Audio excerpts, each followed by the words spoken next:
大家好，我叫謝東生，我係朱家教東生功夫堂嘅總教練。咁今日要同大家講嘅呢，就係有關朱家教嘅拳術。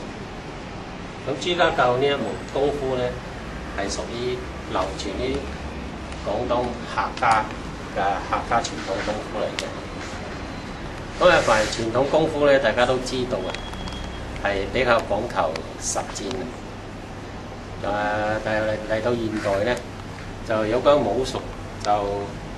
實唔實戰咧，就好似都唔係太講究啦。咁大家要學傳統功夫，咁要學啲咩咧？咁我諗咧有幾方面嘅，一方面咧就同佢嘅傳統文化嗰方面去研究，因為每一門傳統功夫咧，佢都係緊緊地同呢個中國嘅傳統文化有聯繫嘅。另外一個咧就係對於身體嘅健康鍛鍊啊，同埋咧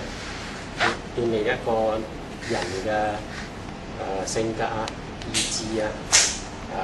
能力啊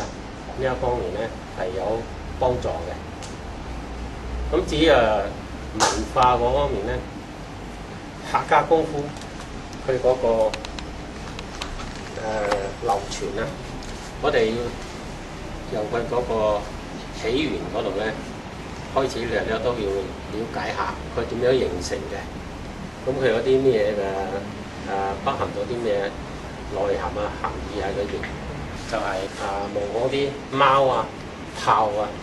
咁嘅動作將呢啲鋪打出嚟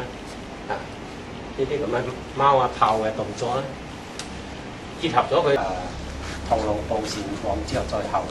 即係螳螂同雀仔相鬥個動作，咁再加上後來咧呢種貓豹嘅動作，咁咧就逐漸形成呢個朱家教咧係有分咗各種唔同嘅手法。咁入邊一個叫做朱亞南嘅師傅，佢哋咧就走咗過去廣東嘅五華入籍，就喺五華嗰度開始流傳開，因為佢姓朱啊，叫朱亞南，所以就好出名，個個都就係學呢個朱家教嘅拳術。咁佢本身流傳喺五華嘅拳裏邊咧，嘅朱家教拳術裏邊咧，就主要係以模仿雀仔嘅鳳爪手為主。鳳爪咧就好似雀仔要同雙撲一樣，佢咧係動作係比較輕盈嘅，但係咧佢發勁個時間係好快嘅，即動，即係佢捕捉動作嗰時，又睇落咧係手咧係好似好鬆軟嘅，但係佢就喺發勁嗰一剎那變人，即刻嗰個拳咧就用鳳眼拳啦，手咧就用鳳爪手啦，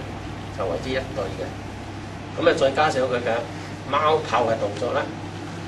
一個叫做倒手啦、分路手啦，呢啲都係模仿貓豹嘅動作。咁佢所以佢流傳到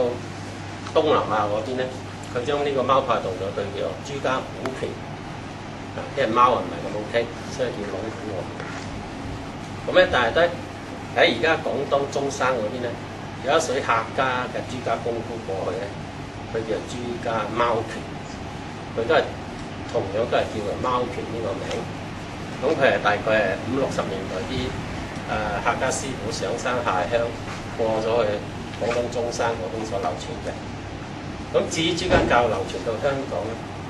最出名嘅咧就係朱家螳螂啦。佢哋嘅就螳螂手啦，一螳螂手咧，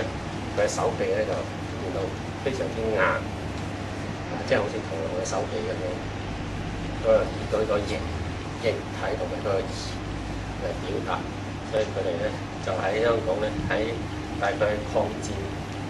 30年代之後咧，就開始有人叫朱家螳螂呢個名稱，一路叫到而家嘅啦。但係我自己所練嘅咧就係五華客家嗰邊嘅鳳爪，朱家鳳爪拳。